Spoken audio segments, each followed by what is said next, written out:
우리가 해야 할 일이라면 그것이 좋아하는 일이든 좋아하지 않는 일이든 알아차려서 받아들여야 합니다.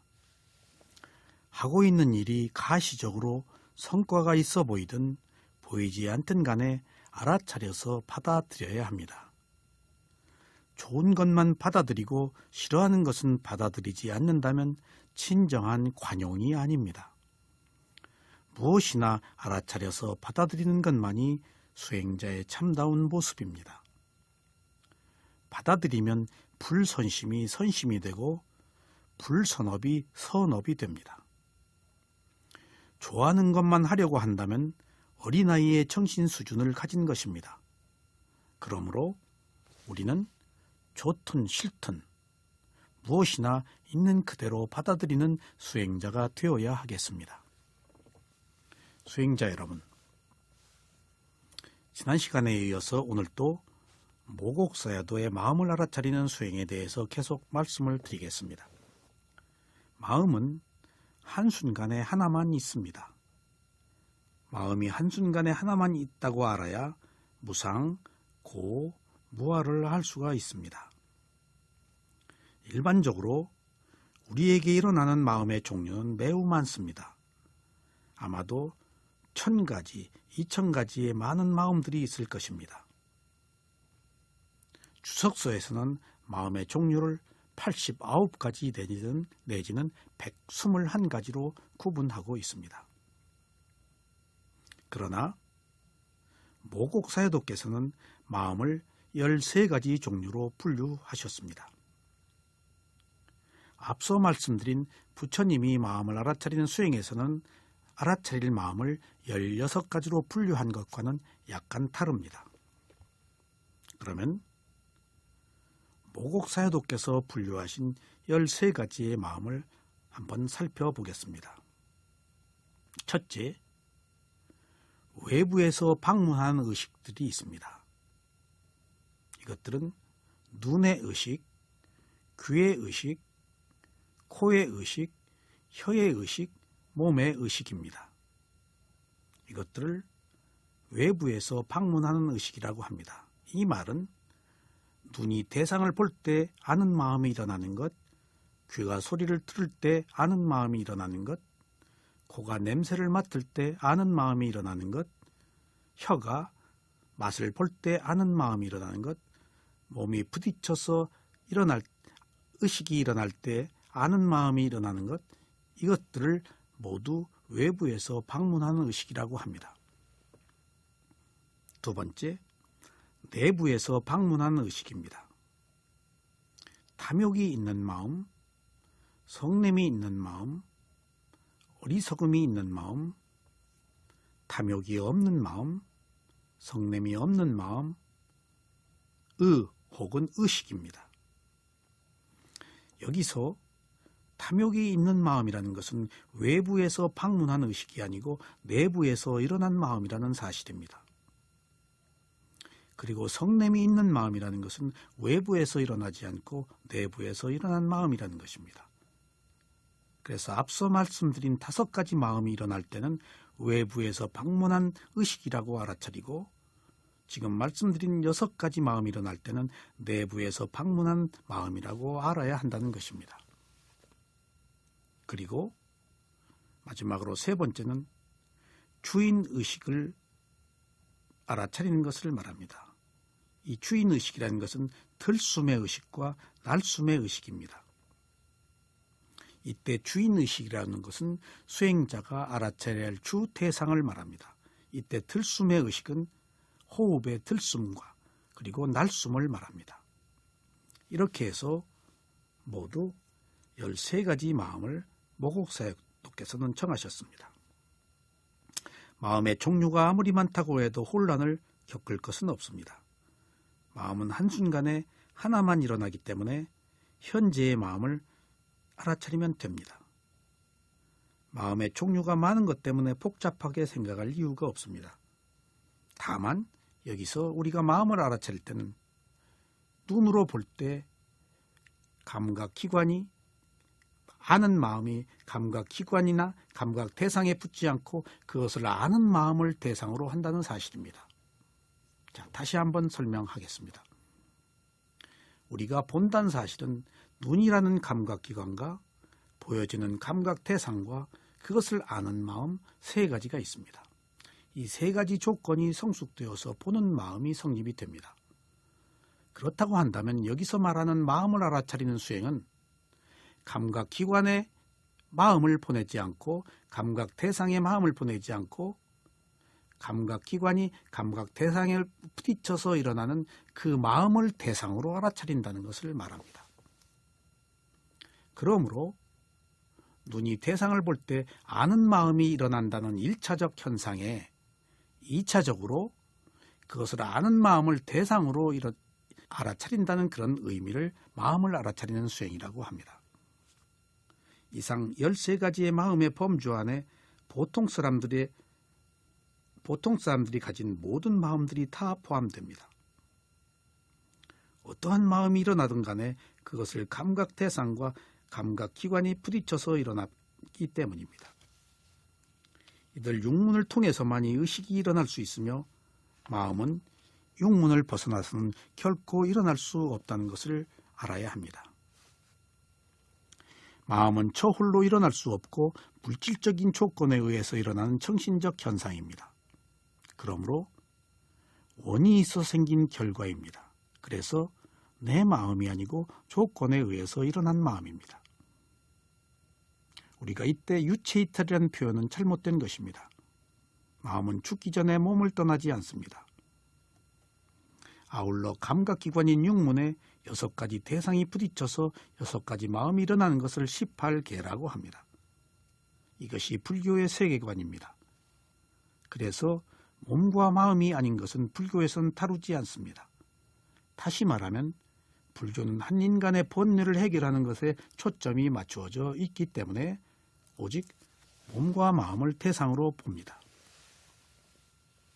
또한 마음과 느낌과 지각과 마음의 의도 등 동시에 일어나는 구생법이 있습니다.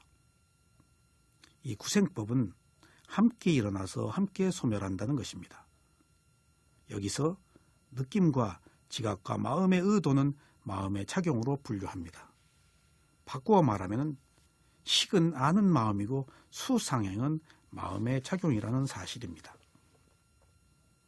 이상 4가지의 정신적 현상인 수상행, 식이 일어날 때 물질은 제외되지 않습니다. 오온은 함께 일어나고 함께 존재하며 함께 사라지는 법이므로 오온 중에 하나를 알아차리는 것은 나머지 오온들을 모두 포함하고 있는 것이라고 할 수 있습니다. 하지만 여기서는 마음이 가장 뚜렷하고 두드러지게 나타난 현상이므로 마음을 알아차리는 수행인 심념처라고 부르는 것입니다. 이 말은 무엇을 의미하는가 하면은 오온 중에 호흡을 볼 때는 신념처 수행을 하는 것이지만은 호흡을 보는 그 마음을 볼 때는 심념처 수행을 한다는 것입니다. 호흡은 몸에 있기 때문에 몸을 알아차리는 신념처 수행이고 그것을 아는 마음을 대상으로 알아차릴 때는 마음을 알아차리는 심념처 수행으로 바뀝니다. 심념처라고 해서 마음만 알아차리는 것이 아니고 오온이 함께 작용하여 알아차리는 것인데 그 중에서 마음에 대한 것을 두드러지게 알아차려서 바로 심념처라고 하는 것입니다. 사실 한 존재를 이루는 오온은 상호 연관되어 있는데 앞서 말씀드린 것처럼 이것은 마치 라임 주스에 설탕, 과일, 주스, 소금, 물이 원료로 들어있는 것과 마찬가지입니다. 그러므로 마음을 알아차리는 수행을 할 때 몸을 알아차리는 수행도 포함됩니다. 왜냐하면 들숨의 의식과 날숨의 의식이 심념처를 닦는 중에 주인의식으로 섞여 있기 때문입니다. 그러므로 심념처에서나 신념처에서나 수념처가 배제된다고 말할 수 없습니다. 결국 이들 3가지의 알아차림이 합쳐져 최종적으로 사성제의 진리를 알아차리는 법념처로 종결되어야 합니다. 오온이 함께 작용하듯이 산염초도 모두 함께 작용합니다. 그래서 오온이나 산염초는 모두 한 무리를 이루고 있습니다. 이것들이 최종적으로 범염초로 종결된다는 것인데, 이 범염초는 처음에는 5가지 장애인 5개로부터 시작해서 5가지 무더기인 오온, 그 다음에 6가지 감각기관인 육입, 그 다음에 7가지 깨달음의 요인인 칠각지, 그 다음에 고진멸도 사성제로서 이것들을 통틀어서 범염초라고 말합니다.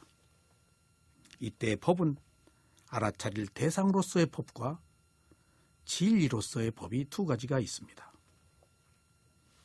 수행자 여러분, 모국사에도께서 말씀하신 13가지의 마음의 종류를 다시 한번 살펴보겠습니다.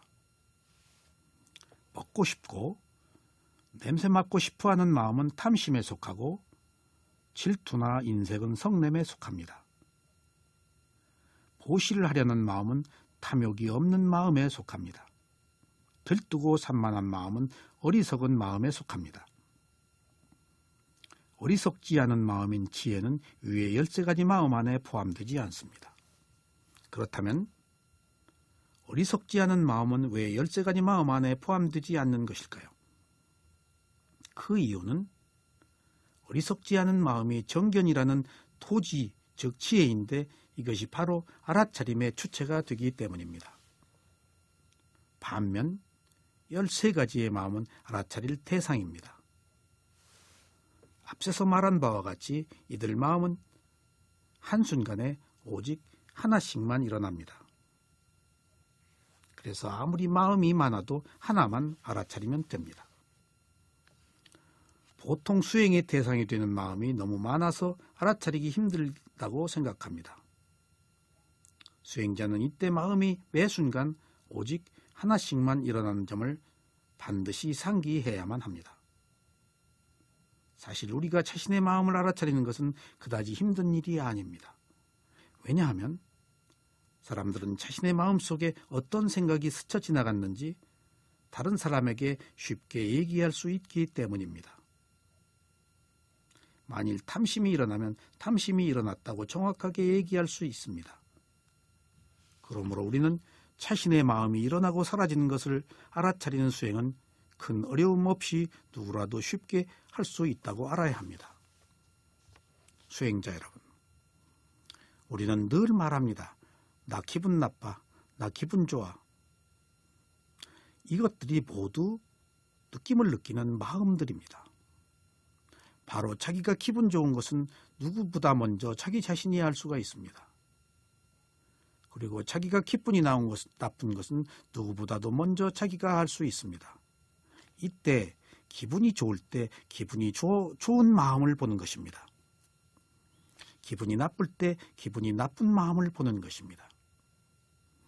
기분이 좋을 때 기분이 좋은 마음을 보지 못하면 더 많은 것을 집착합니다.